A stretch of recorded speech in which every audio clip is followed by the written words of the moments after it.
भाई। हाँ विजय चौधरी बिजली ठेकेदार। अच्छा विजय चौधरी भैया ठेकेदार साहब हमारे मित्र ठेकेदार साहब थोड़ा सा पीछू देख ले हम चलते रहे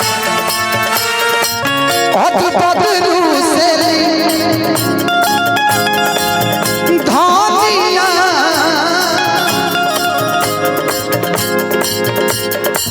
कि जहिया रे जीजा छुट्टी लेके आई साली होली में परेशान किया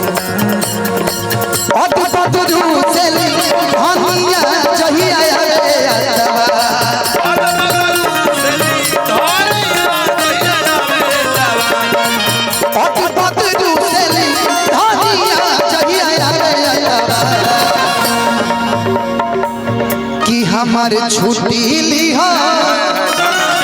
हरे माटी में मिला बस हो उतकिया से गेट देवेली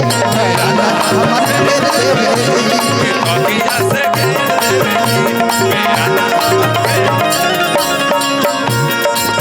अटपट दूसली धानिया जहिया रे अतवा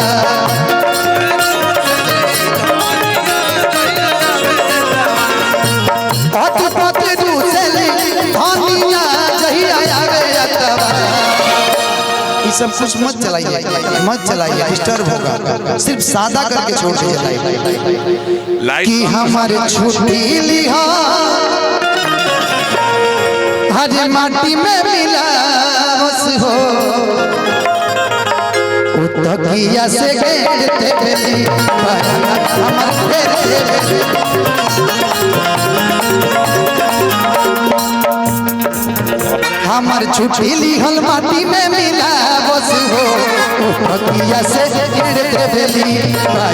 हमर गेट देवेली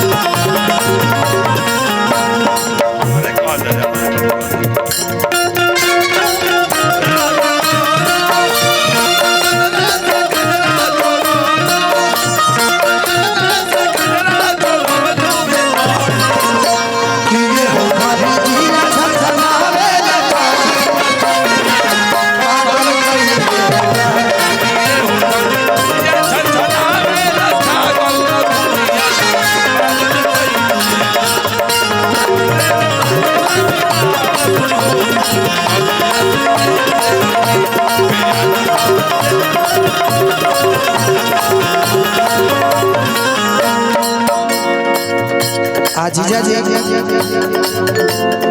7 दिन पयाइला ताजा होके खाना होकेला जियान हमार कुल गाड़ी खाना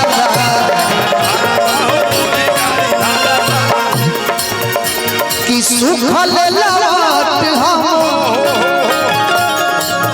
जाइला भोरे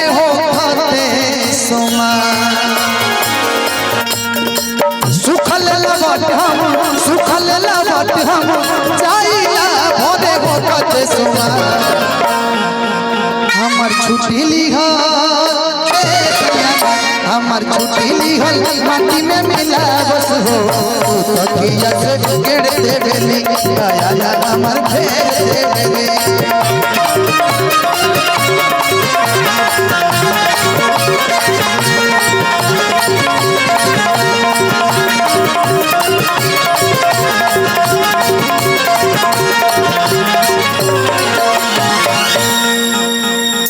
आइए आपका फरमाइश हम पूरा कर दें। जा भाई दीदिका का फरमाइश पर